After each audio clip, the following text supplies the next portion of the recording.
Manipur University ki Vice Chancellor amadi Ozagi Makum Upamiyoi Karana Atoba Recruitment Scheme ama Jatharamle CBI da Wakalagani Kangleipa Student Association KSA Manipur University da Hauzik Chathariba Tongan non-teaching posting gi recruitment asi miyam da utchaiduna amadi miyambu apangba siduna Manipur University ki BC amadi Ozagi Maikum Upa Miyoi Karana Chathaba Achoba Scheme ama Oiramle Chathariba recruitment asiga mari lainana University na sizinai hairiba recruitment rule asi University ki visitor President of India na approve tawdriba CRR ni amadi approve tawdriba CRR ki makada recruitment process tawba yate haibasi 25/5/2023 da Ministry of Education dagi Manipur University ki register da ayaba chairol tharaktuna khangankiba laikhrabani loirena CRR asi Ministry of Education na so approve tawdrabati recruitment process tawba yate haina UGC dagi India da Leitaba Central University Khudimaki Registrar Singda 18 October 2021 da su chairol thaduna khangan kibasu laikhrabani Hena Laibak Thibadi 13 December 2024 da Phamkiba University ki Executive Council ki Mifam Amana non-teaching CRR asti approve tawkibana MU Act 2005 ki statute 41(5) ki matung ina CRR asi khudaktagi chatnaba yai haina Ministry of Education ki Directive ki wangmada thabak tawriba University Authority na anauba CRRC hauzik chathariba recruitment bite advertisement number 2 2025 sida ngakna chatlamdre masigi khudam oina panjarabata 13 May 2025 da thokiba recruitment bite advertise number 2 2025 da kauriba post singi manungda yauriba assistant haiba post asi anauba CRR gi matung inna pay level 6 da kaugadaba adugi mahutta pay level 4 da kauriba asi anauba CR adu chatnadri haibagi mayek laraba khudam amani Amaromda stenographer haiba post asisu anauba CRR ki matung ina pay level 4 da kaugadaba adu pay level 6 da kauriba asi anauba CRR adu University Authority na ngakna chatle karamna haigadoribano pay level da semdok semjin tawduna miyamda chamamnaba phauhanbagi mathakta anauba CRR adugi matung ina eligible oidaba criteria sudriba miyoi kharabu loktunaduna eligible oihenlambagi thawongsu loop asina kupna thizilubada khangba ngamle asiguma thawong asi vice chancellor amadi mahaki kuchabi kharana makhoigi mi khara khananaba honabada recruitment rule asi karamna chatharibano haibasi mathung maram amata khanghandana miyambu chamna handuna thambagi thawong amani nakal amaromda 13 December 2024 da famkiba University ki Executive Council ki mifam aduna CRR approve tawkibana maram oiduna MU Act 2005 ki statute 41(5) ki matung inna CRR asi khudaktagi chatnaba yai hairiba University Authority na mifam aduda laukiba warep ki matung inna tongan ra posting gi nomenclature hangdoktuna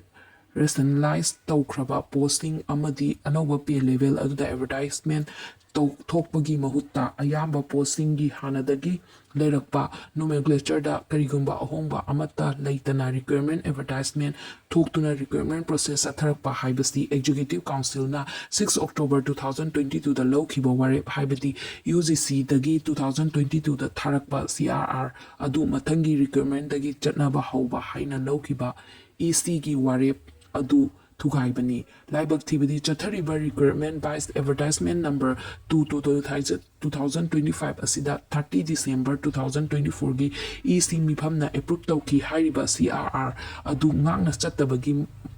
mathakta UGC dagi 2022 gi 27 September da tharakiba CRR adusu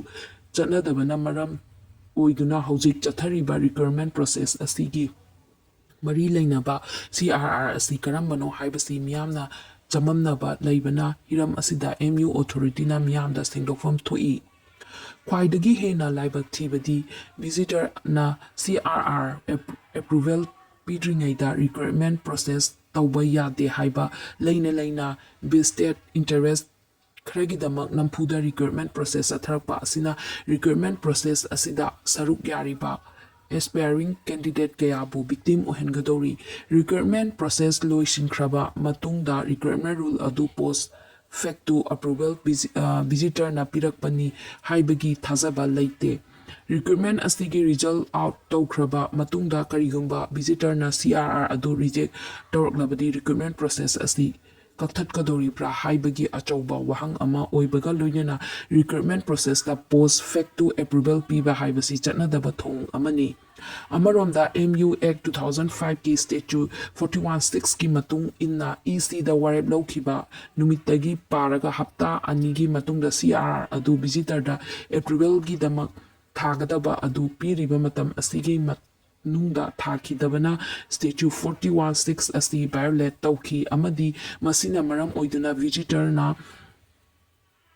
CRR adu approval pirakloidaba CRR amani astigumba phimam asida university asigi BC na recruitment process atharakpa haibasi miyambu apangba siduna yamlaba senpham ama khongatnaba honarakpani haina KSA na lawi lakliba May 7 2026 da thabaktagi pothagadaba BC asina mahaki BC oibagi matam tensilakpa asida nanghoroi matagum chatharikliba recruitment scam asida mahangna ozagi maikhum utuna thabak tawba mioi khara agent oina thadoktuna post amamamda 25 lakh to 30 lakh phawbagi changda yamlaba senfam kaya khonggatnaba hotnare haibagi wafam su university mama manungda ngangnarakliba asi tangdangba ama khangnaba KSA na BC amadi mahaka chaminariba mioi singi mathakta thigatnaba CVI da wakal agani Loiredana BC na thadokpa ozagi maikhum utuna thabak tawriba mioi kharana mairoi singbu lairik takpi duna makhoigi mari leinaba department da leibagi mahutta BC office da makhoigi department gum thabak tawrokpa amadi professional ethics ki wangbada thikagi thabak singda yaksinduna yamlaba senfam kya lokthokre haiba chap chana khangba ngamle asigumba ozagi maikhum uplaga leiriba oza thikadar sing asina tawkiba thabak sing mathang manaw naina miyamda lokthokpa hauragani loinana makhoigi mathaktasu central vigilance commission UGC MOE amadi mari leinaba authority khudimaktasu aiba cherol thaduna khangalagani nakal amaromda hojik chathariba teaching faculty ki recruitment gi screening asidasu asoiba aranba yaure haina khudam changdam piduna kyarak hanna haikrabasu ngasi phawba tasinadana leiriba amadi sengdoktana leiriba asina chathariba recruitment process asi niyom chumdaba amadi makhoigi kuchabi gi mioi khara khannaba chathaba recruitment process amani haina KSA na lawi loinana miyamge achumba kholaw bu tasinduna soiba semdokpa haitaba amadi aranba thabaktada tawragada lemjaba ngasigi BC asigi ngakchaw thekpa matau asi khoi mahumda chaina thinbani haina KSA na laubaga loinana makhatana tholakpa apha phatagi thaudang pumba BC amadi mahaka chammiraba miyoisingna pugadabani